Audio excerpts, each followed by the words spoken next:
Mga kautang, may bagong utangan ngayon na nagpapautang ng 1,000 to 50,000 pesos at makikita nyo talaga mismo ngayon sa kanilang dashboard na pwede siyang bayaran installment in 2, 4, 6, 12, 24 installments. Hello mga kautang, welcome back dito sa aking channel. This is Clarice, ang inyong number 1.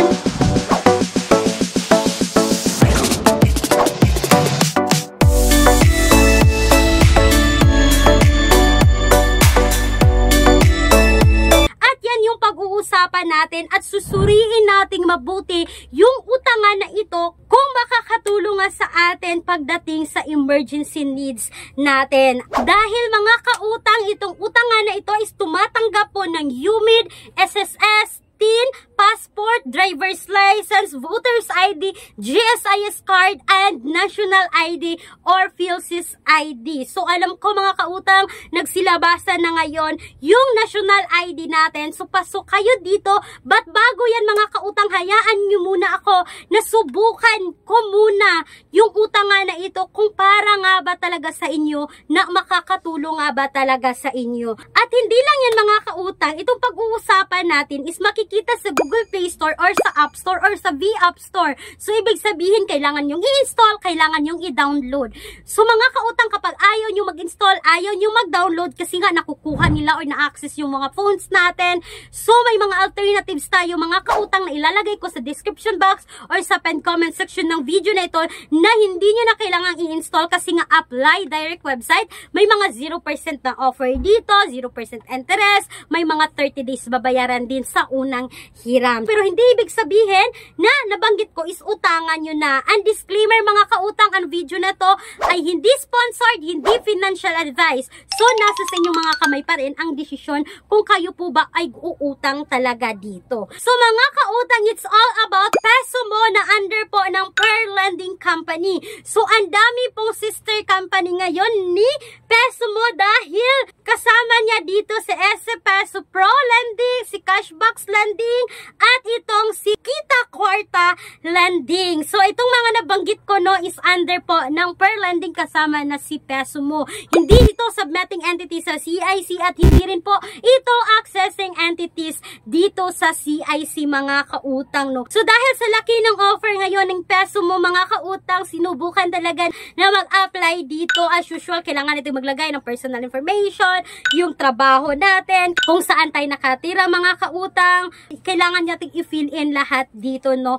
So, eto na nga mga kautang, no? Sad to say po, is ako mismo, hindi po ako na-approve dito kay Pesumo mga kautang. Kaya na, nagbabasa na lang po ako ng mga nagbibigay ng honest review sa utangan na ito. Sabi dito ng isang commenter noong March 24, 2025, sabi niya, not recommended for emergency, very high credit score requirement. Sabi niya dito, waiting pa raw siya mga kautang at i-change na lang daw niya kung approve ba siya or hindi sa utangan na ito. At hindi lang yan mga kautang no, mostly sa nakita ko na comment dito.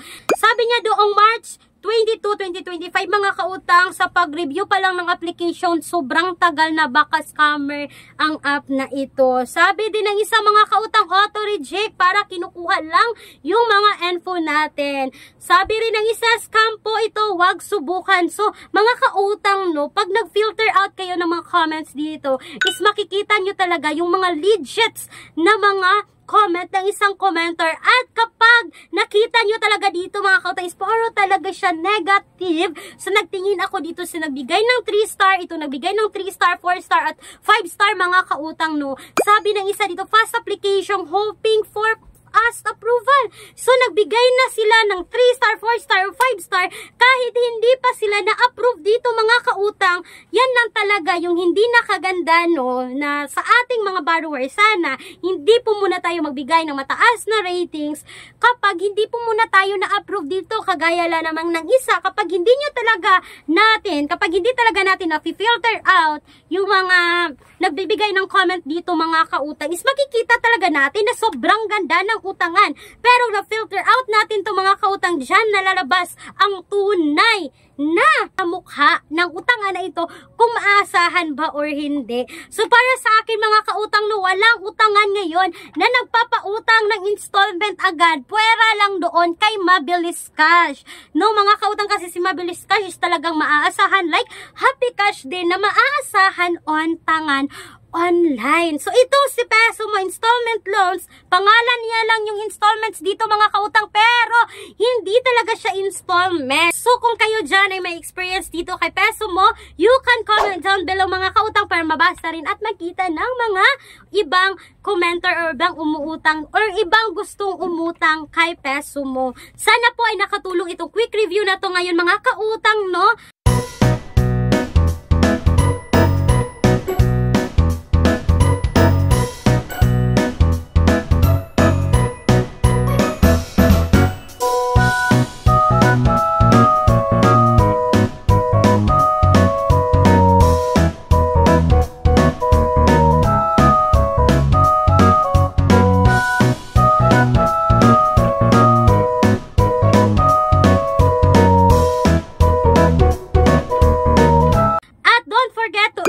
Right away, clariza@gmail.com para sa bank personal loan na sinasabi ko sa bawat video ko. Once again, this is Clarice, ang inyong #1 palautang dahil utang is life. Bye-bye mga kautang!